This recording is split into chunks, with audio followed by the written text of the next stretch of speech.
des populations du Sénégal. Mais cette joie fut de très courte durée, du fait d'un appel contre toute attente du procureur du parquet financier, du Premier ministre Ousmane Sonko. Ce dernier d'ailleurs a fini de ridiculiser la justice en demandant, après un rabat d'arrêt, la réouverture de son procès contre un de nos camarades, M. Mame Mbaye Niang,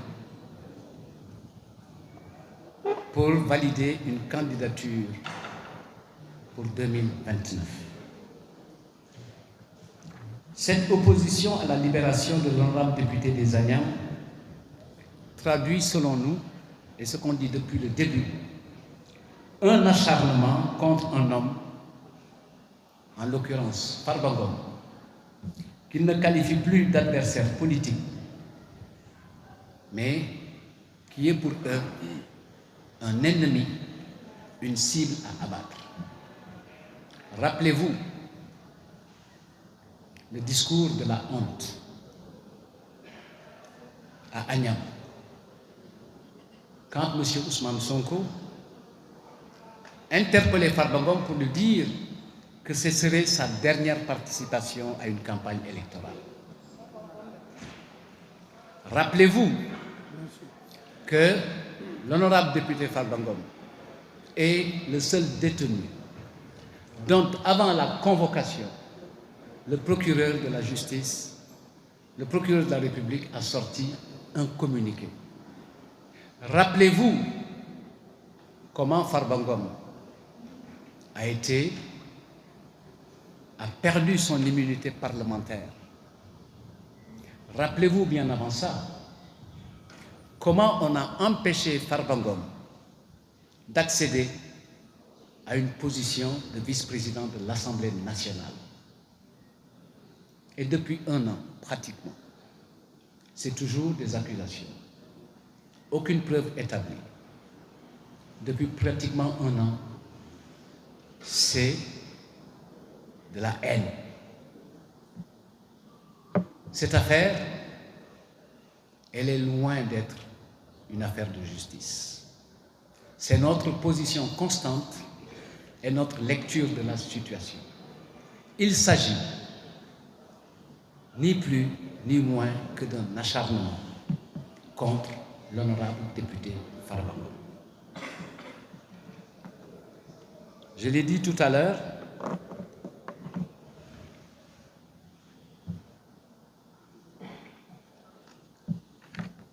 merci beaucoup.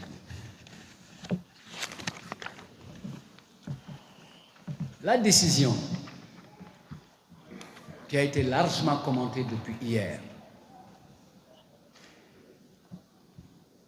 elle évoque deux situations. Pour les uns, c'est une justice à géométrie variable. Pour les autres, c'est une justice qui s'exprime à travers deux poids, deux mesures. Et l'un dans l'autre, ce qui est constant, c'est qu'il y a une inégalité de traitement là où la loi dit que tous les citoyens sont égaux devant la loi. Je ne reviendrai pas sur l'acharnement, puisque tout le monde se souvient de cette affaire, tant du point de vue de la procédure que des éléments factuels. Souvenez-vous, cet appel du procureur, c'est une récidive. C'est la deuxième fois que le juge a ordonné une remise en liberté et que le procureur se pourvoit en appel, interjette appel. Loolu bu dul singali lan la ci wolof bu dul singali lan la ci wolof. Depuis un an, le procureur nous promet des preuves, des scandales, des détournements. Et jusqu'ici, rien de tout ça n'est avéré. Ce qu'on constate, malgré des rapports médicaux qui attestent de l'incompatibilité de l'état de santé de Farba Ngom avec le milieu carcéral,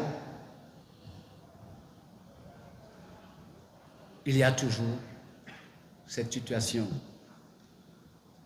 totalitaire de maintenir la Farba Ngom en prison. Et à ce titre-là, les organisations qui défendent les droits de l'homme se sont prononcées.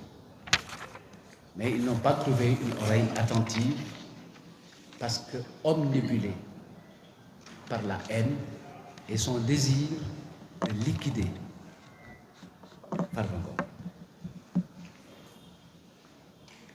De notre point de vue, nous réaffirmons nos convictions républicaines. Je l'ai dit à l'entame, on défend la République et on préserve l'état de droit. Mais cela ne nous empêche pas d'avoir un avis sur cette décision. Et à ce titre, nous sommes très étonnés que les citoyens sénégalais, à qui nous reconnaissons le droit et la responsabilité de dire le droit, le disent mais ne l'appliquent pas. Et dans ce contexte, la justice, qui doit être un rempart, ne devrait jamais se transformer en risque et en danger pour notre République. Nous l'avons vu tout à l'heure, pour être très étonné. Depuis quand un ministre de la Justice prend le rôle du procureur pour se prononcer sur la situation et le cas de Farba Ngom? Nous disons tout simplement que la conférence de presse du garde des Sceaux est une conférence de panique. Ce n'est pas une conférence de presse, c'est une conférence de panique. Ce qu'on en a entendu concernant la fouille qui aurait permis de découvrir des téléphones auprès de Farba, qu'il avait par devers lui, les éléments révélés, la morale et la bonne éducation nous interdisent de revenir là-dessus. La ñu wax nañ ñu yaree duñ ci tontu parce que mbir yu mel noonu dëkkul fii feneen la dëkk. dëgg la.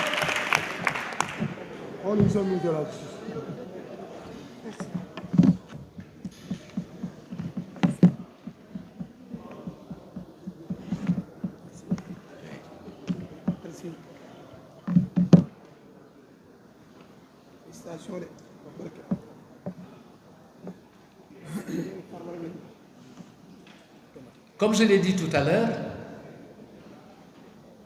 cette décision de maintenir l'honorable député Farba Ngom nous conforte dans notre vision.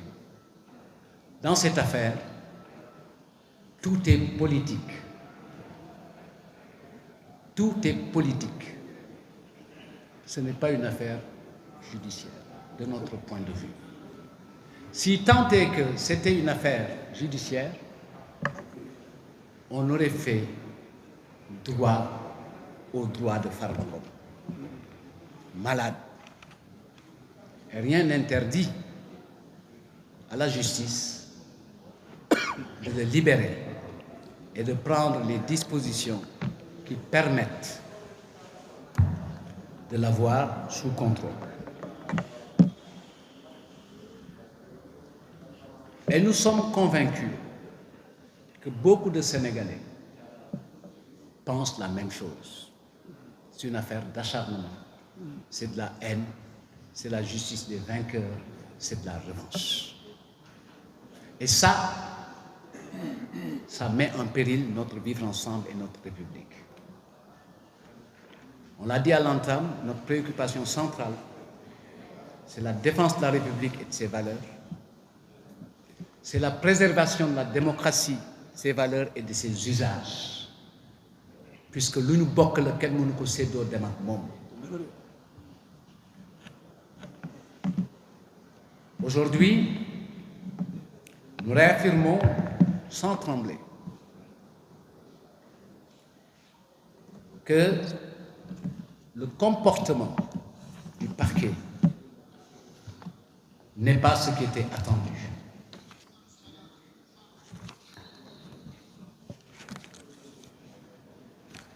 Nous considérons la décision d'hier comme une hérésie juridique.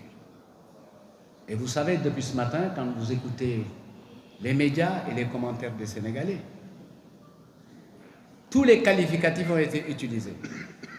Décision surprenante, décision honteuse, décision scandaleuse. Finalement, nous disons que c'est une hérésie juridique. Comment pouvons-nous comprendre que deux personnes inculpées pour les mêmes faits, qui ne sont toujours pas établis,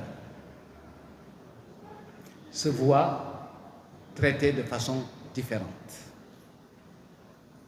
C'est une question que nous posons à la justice de notre pays. Maintenant, si la réponse n'est pas confortable pour eux, on comprend aisément la conférence de panique de cet après-midi pour essayer d'alourdir les charges.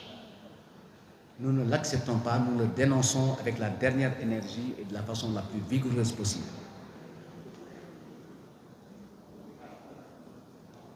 Cette décision